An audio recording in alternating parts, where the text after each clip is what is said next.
Thank you very much. The ANC got it wrong when it stopped industrializing. Remember the Bantustans, typical Bantustans who had no idea what was happening in the world. But every big township of the Bantustans had factories. Yeah. They were producing things for themselves. I come from Sishiu. When we were growing up, we used to see people coming back from work, buy food.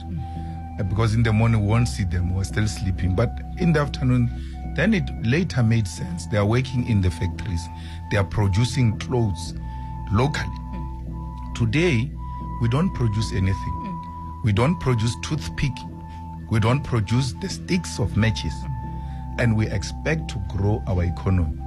We have to, the ANC should have, from 1994, turned around the education, not RDPs. We should have made education free of charge, because the situation we find ourselves in now was deliberately created through education. For women, they were told you can't get educated because if you go to school, you won't get married. And then for men who had the opportunity to go to school, Verwoerd said, what is an African child going to do with mathematics? Yeah. He was saying, mathematics is for higher jobs, and the higher jobs are reserved. Therefore, even if you have mathematics, you won't make it. So we should have given people free and compulsory education, that every child must go to school, and if that child is still very young, the parents must take the responsibility to make sure these children go to school, skill them, then from there industrialize and beneficiate. When you take raw chrome out of South Africa, I can guarantee you now, you are creating jobs where it is going to be processed, because it must be converted into steel. And that process, it's labor intensive. And that's why the Chinese take our chrome as is.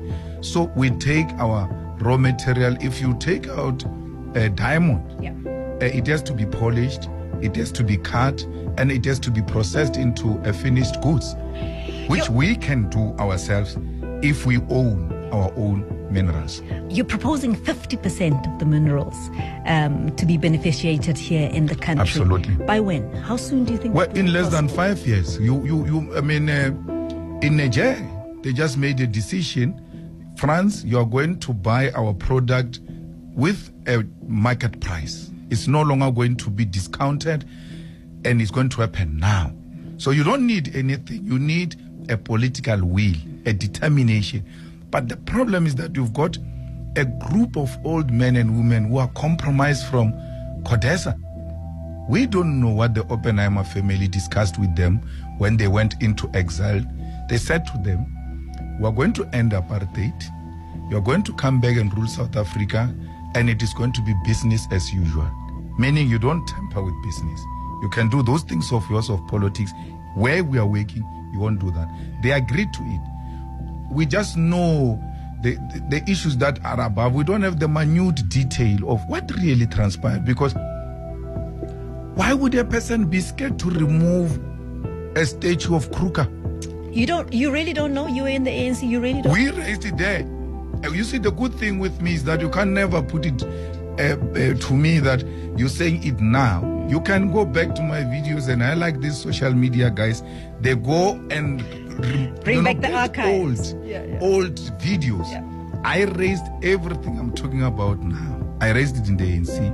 In the conference where I was re-elected president of the Youth League 2011, all these issues I'm raising are official resolutions of the ANC Youth League. Nationalization of the Reserve Bank, nationalization of mines, establishment of state bank, free quality, decolonized education, all of that.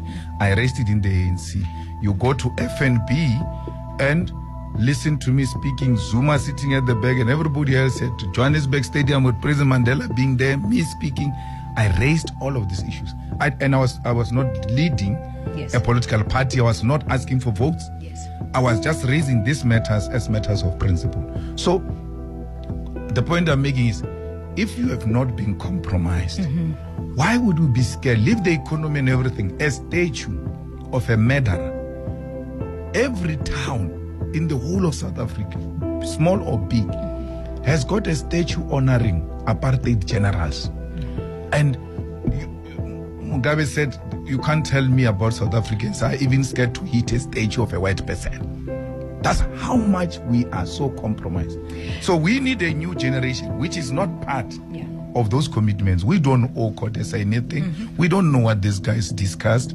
They've had their 30 years to deliver on the product. We're a new generation with new challenges, and we cannot dare to Kodesa minutes which we don't have.